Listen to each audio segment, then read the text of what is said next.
નમસ્કાર, આપ જોઈ રહ્યા છો TV13 ગુજરાતી। હું છું સંજીવની। બુલેટિનની શરૂઆતમાં સૌથી પહેલા વાત કરવી છે રથયાત્રાની તૈયારીઓ વિશે। ત્યારે અમદાવાદની રથયાત્રાને લઈને મોટા સમાચાર। ગૃહ રાજ્યમંત્રી હર્ષ સંઘવીની અધ્યક્ષતામાં બેઠક યોજવામાં આવશે, જેમાં ડીજીપી વિકાસ સહાય અને સીપી બેઠકમાં હાજર રહેવાના છે। ક્રાઇમ બ્રાન્ચ અને સ્પેશિયલ બ્રાન્ચના અધિકારીઓ પણ આ બેઠકમાં હાજરી આપશે। રથયાત્રાને લઈને સાંજે 4 કલાકે આ બેઠકનું આયોજન કરવામાં આવ્યું છે। આવતીકાલે જળયાત્રા થવાની છે અને જળયાત્રામાં પણ ખાસ તૈયારીઓ કરી દેવામાં આવી છે।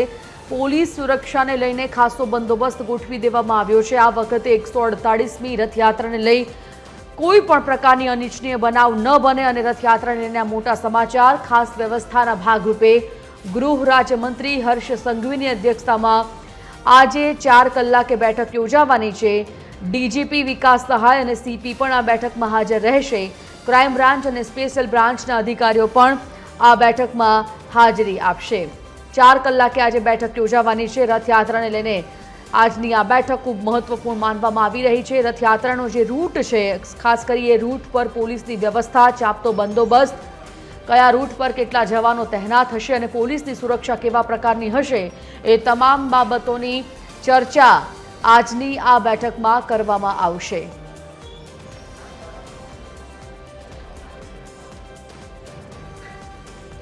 તો ગૃહ રાજ્યમંત્રી હર્ષ સંઘવી આ તમામ મુદ્દાઓ પર માહિતી મેળવશે। પોલીસના તમામ અધિકારીઓ, ઉચ્ચ અધિકારીઓ સાથે આજની આ બેઠક ખૂબ મહત્વની માનવામાં આવે છે। અમદાવાદમાં રથયાત્રાની તૈયારીઓ જોરશોરથી ચાલી રહી છે। એવામાં આવતીકાલે જળયાત્રા છે। જળયાત્રા માટે પણ ખૂબ જ ઉત્સાહપૂર્વક ભક્તો અને મંદિરના પ્રશાસન દ્વારા ઉજવણી કરવામાં આવતી હોય છે। મોટી સંખ્યામાં જળયાત્રામાં પણ લોકો હાજર થતા હોય છે। ત્યારે આ મોટી સંખ્યામાં હાજર લોકોને કોઈ પણ પ્રકારની મુશ્કેલી ન પડે અને કોઈ પણ એવી ઘટના ન ઘટે, તેના માટેની તૈયારીઓના ભાગરૂપે બેઠકનું આયોજન કરાયું છે। Associate editor Sonal Anadkat live જોડાઈ ગયા છે। સોનલ પાસેથી વિગતે જાણકારી મેળવીએ। સોનલ, રથયાત્રા નજીક છે, એવામાં આવતીકાલે જળયાત્રા, આ બંને જોતા જે આજે 4 વાગે બેઠક યોજાવાની છે ગૃહ રાજ્યમંત્રીની અધ્યક્ષતામાં, બેઠકમાં ખાસ કયા મુદ્દાઓ રહેશે?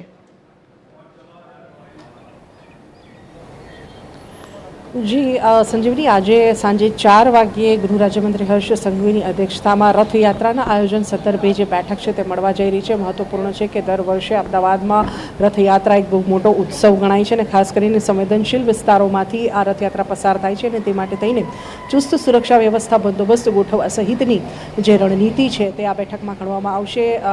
અમદાવાદ પોલીસ કમિશનર સહિત જે તમામ અમદાવાદના ઉચ્ચ પોલીસ અધિકારીઓ છે તેઓ આ બેઠકમાં હાજર રહેશે। મહત્વપૂર્ણ છે કે જે રથયાત્રા આયોજિત થવા જઈ રહી છે તેના રૂટ પર કયા પ્રકારનું જે સુરક્ષા વ્યવસ્થા છે તે ગોઠવવી, આ ઉપરાંત જે રિહર્સલ છે તે કરવું, સાથે સાથે જ જે ડ્રોનથી નજર રાખવામાં આવતી હોય છે સંવેદનશીલ વિસ્તારો પર, તો આ વિસ્તારો પર આ વખતે કઈ રીતે રણનીતિ ઘડવી, ડ્રોન સહિતની જે સુરક્ષા વ્યવસ્થાની ભાગ છે તેને કઈ રીતે ગોઠવવા, આ તમામ બાબતો જે છે તેના સંદર્ભે આજની આ બેઠકમાં ચર્ચા કરવામાં આવશે। ગૃહ રાજ્યમંત્રી હર્ષ સંઘવીની અધ્યક્ષતામાં આ બેઠક મળવા જઈ રહી છે। સાંજે 4 વાગે આજે આ બેઠક છે તે મળશે। જી સોનલ, જાણકારી બદલ ધન્યવાદ। તો 4 વાગે આજની આ બેઠક ખૂબ મહત્વની માનવામાં આવી રહી છે। રથયાત્રાની તૈયારીઓને લઈને આ બેઠકમાં ચર્ચા કરવામાં આવનાર છે।